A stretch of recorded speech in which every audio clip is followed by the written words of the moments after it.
99% palsu.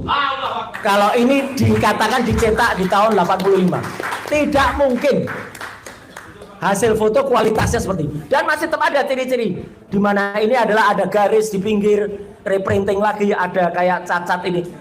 Dan kenapa? Kalau mau fair, keluarkan dari plastiknya sehingga kita bisa lihat tebalnya seberapa kertas itu. Kertas itu yang ini semua sekaligus membantah apa yang sudah dilakukan, atau kebohongan, setidaknya kebohongan 2 kali yang dilakukan oleh orang yang pertama namanya Budi Ari, Judi Ari saya biasanya menyebutnya, Judi Ari, karena tadi sudah disebutkan tanggal Rabu 23 Juni. Konon itu disegel, ada segelnya kemarin. 24 penetapan penyegelan itu. Tapi pada hari Jumat 24 Oktober ya, orang namanya Judi Ari keluar dari rumah di Sumber, Solo, mengatakan itu asli. Bapak lihat asli. Tidak hanya satu orang yang bilang gitu. Semalam ada pengakuan konyol juga dari orang namanya Freddy Damanik. Dan dia mengatakan, coba putar rekamannya. Tak putar rekamannya. Tak kasihkan host waktu itu Mbak Elvira. Cuman nggak ditayangkan oleh Mbak Elvira. Karena apa? Rekaman yang itu adalah dari TV lain. Oh, gak enak ya? Gak enak. Etikanya nggak boleh. Tapi Mbak Elvira mendengarkan, iya. Karena apa? Freddy Damanik bilang, saya bilang scan. Mana ada bilang scan? Di rekamannya jelas nggak ada kata-kata scan itu. Saya bersama Pak Abdul Ghafur semalam di CNN. Jadi dia tadinya bilang scan, setelah saya punya rekamannya, pucat dia. Ya, apalagi di skakmat oleh mahasiswi kemarin. Ada pertanyaan di skakmat juga oleh Mas Ghafur. Jadi kebohongan orang-orang ini jelas ada rekamannya ketika di Sumber itu, di stasiun TV. Ada di Tribun, ada di Kompas, ada di mana. Saya memang semalam yang CNN.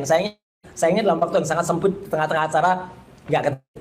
Karena udah itu di layar besar. Tapi yang jelas apa? Waktu itu mereka mengatakan melihat ijazahnya. Jokowi mempertunjukkan ijazahnya tanggal 24 Oktober. Padahal katanya itu sudah disita tanggal 23 Juli. Jadi yang ditunjukkan itu apa? Tambah lagi orang namanya Andi Aswan menunjukkan 2 kali pada tanggal 19 dan 25 November. Dia mengatakan scan asli. Ini scan saya dapatkan langsung. Padahal itu dia hanya merubah image dari Dian Sandi. Kenapa saya bilang merubah? Karena aslinya gambar logo UGM itu segi 5. Ketika ditampilkan oleh si Andi Aswan, jadi pateng pletrot. Ini loh pateng pletrot kayak gini. Dan itu sudah saya ukur. Nih skalanya. Kalau diukur terlihat banget dia nggak lurus. Ijazah asli kayak apa? Nih loh ijazah asli. Ini aja dari jarak 1 meter aja orang lihat semua emboss, lihat semua watermark. Yang kemarin tidak sejelas ini loh ya watermarknya, jangan disamakan dengan ini. Enggak, tipis banget watermarknya. Embossnya apalagi. Dan kalau mau lihat lagi bentuknya yang murni logo itu kayak apa? Nih kalau ada orang tanya. Ini ijazah dari orang namanya Roy Suryo. UGM ini asli. Tuh lihat ijazahnya beda nggak? Logonya beda nggak? Jelas banget ini, detail logonya rapi. Ini fotokopi ya. Jadi kalau fotokopi hanya tampak watermark, tapi memang nggak kelihatan di fotokopi.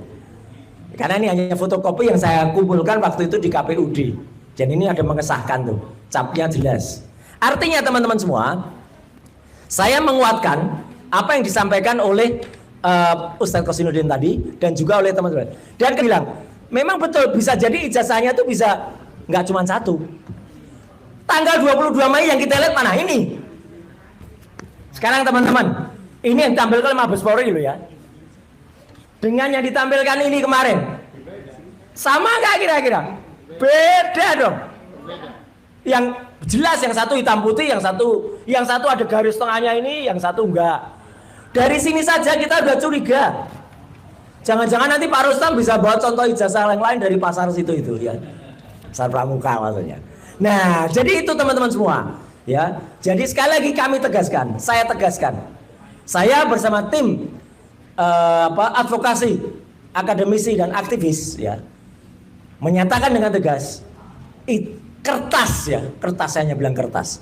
Sosok kertas yang disebut-sebut sebagai quote and quote ijazah yang dipertontonkan pada gelar perkara khusus kemarin adalah 99,9% palsu. Itu bukan. Ini poin baru bahan untuk teman-teman lawyer semua. Yang kedua ya, izin. Karena saat itu kami juga dipertontonkan ada 3 LP dari non Jokowi dan 1 dari Jokowi. Ya, tadi sudah dikatakan oleh Mas Kosinudin. Tapi akan saya tambahkan. Terima kasih sekali lagi LP, dan dari LP itu kita tahu bahwa siapa yang kemudian berniat jahat. Ya. Jahat itu kata-katanya cinta kepada Rangga ya. Di film Ada Apa Dengan Cinta. Ya Jokowi telah menyebutkan pasal-pasal itu.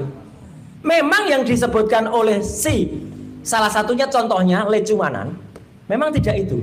Dan sekali lagi, Allah Maha Besar, Tuhan memberikan jalan. Kita tidak diperbolehkan memotret LP-nya kan. Jadi kita kan nggak bisa menghafalkan itu. Lucunya, semalam di acaranya di salah satu TV itu kan ditampilkan. LP-nya Lecumanan itu. Iya, LP-nya Lecumanan. Iya. Disitulah. Nah, disitulah saya baca ya. CNN dan salah satu TV. Garuda. Garuda ya, CNN ya. Jadi bukan saya loh ya yang membocorkan. Mereka sendiri dengan konyolnya membocorkan itu di televisi. Saya baca saja bahwa di LP yang dilaporkan oleh saudara Lecumanan, yang dilaporkan telah melaporkan dugaan tindak pidana terhadap ketertiban umum Undang-Undang Nomor 1 Tahun 46. Udah dibatalkan. Makanya saya orang yang bodoh soal hukum aja. Nggak tahu. Baca ini loh, ini kok masih ditulis. Makanya MK udah batal. Dan pasal 160 ya, junto pasal 28 Undang-Undang ITE. Ya, ini saya pelajari